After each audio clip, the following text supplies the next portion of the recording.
Rob, we talked last hour. We led off the show with Philadelphia and what we thought of their side of this James Harden trade. You didn't think they did well. I thought they did well because of what it could bring to them via trade or free agency or whatever it might be. And also just I think James Harden wasn't going to help them anymore. And so it was like, in some regards, addition by subtraction.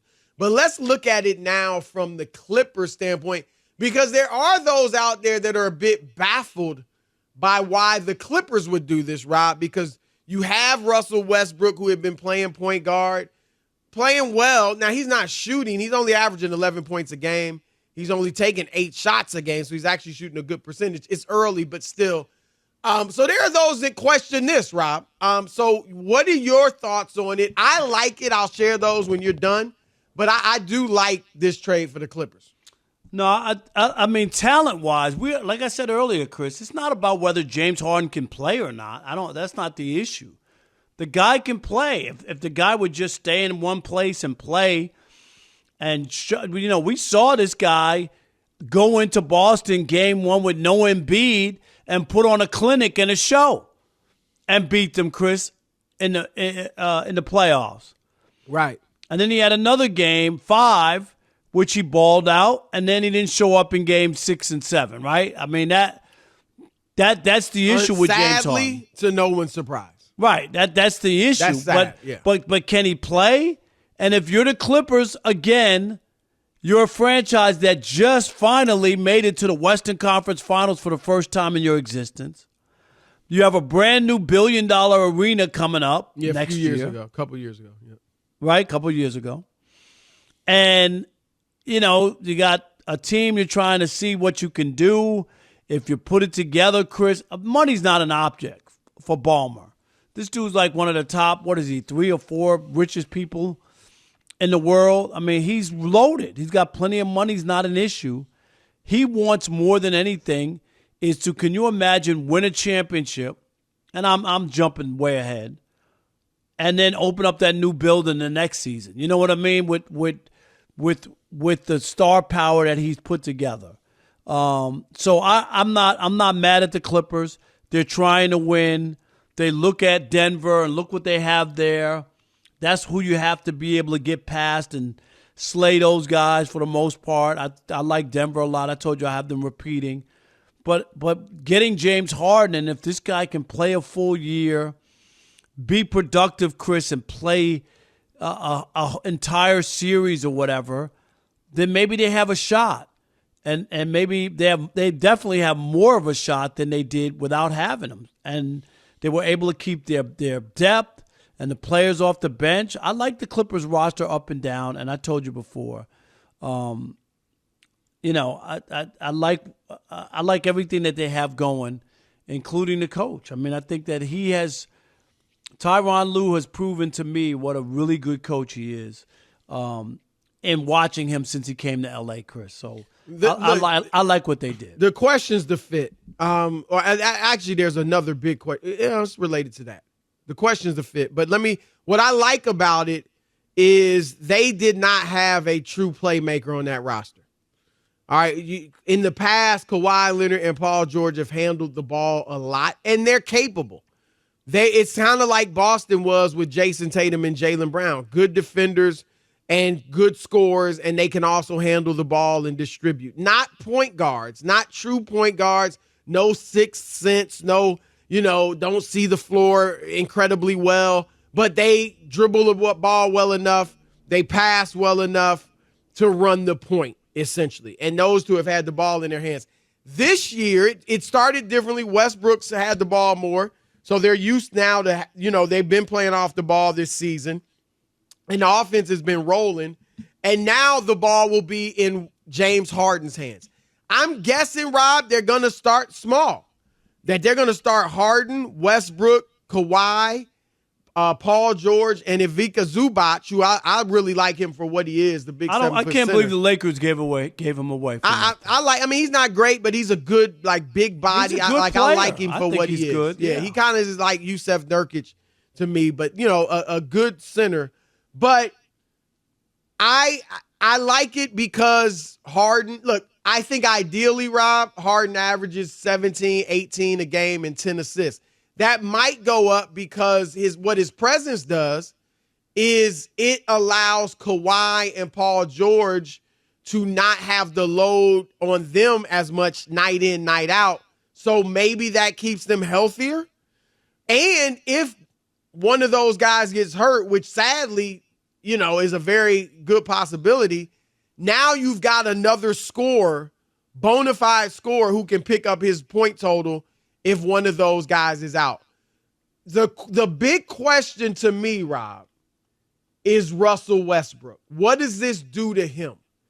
Because he had fit perfectly with the Clippers. We saw him in L.A. LeBron had the ball a lot. Westbrook can't really play off the ball that well because he can't shoot. So what does this do for him with Harden having the ball? That's one thing I'm wondering. I don't think you're going to put Westbrook on the bench, at least not initially. And so will this mess with his head?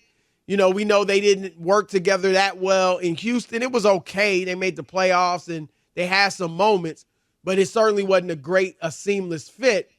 So that's a question.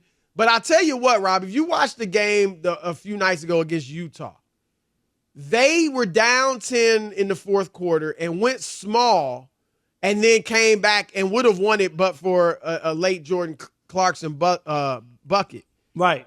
They can have a lot of small lineups. Like you could have Harden, PJ Tucker at center so he can guard the bigs on the other end.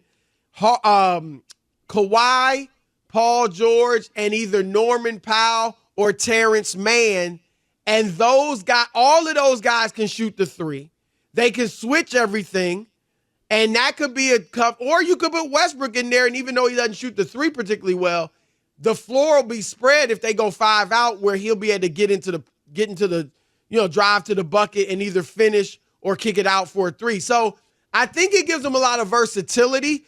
I like Denver better. Right now, Phoenix, Golden State, and I'd say the Clippers are kind of right there behind the Nuggets. So they're in the hunt. I like them better than the Lakers. Lakers have not impressed me thus far.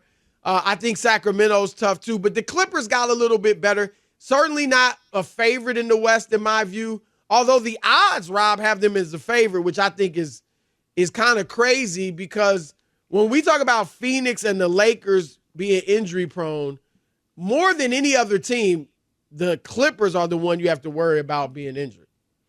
Yeah, but I think with the addition of Harden, it's hard not to look at that team and think that they're not going to be, even if everybody stays healthy outside of Denver, to me, I would put them over Phoenix and I would put them over the Lakers. I would. If everybody they're tougher, if everybody Phoenix stays healthy, would you say that?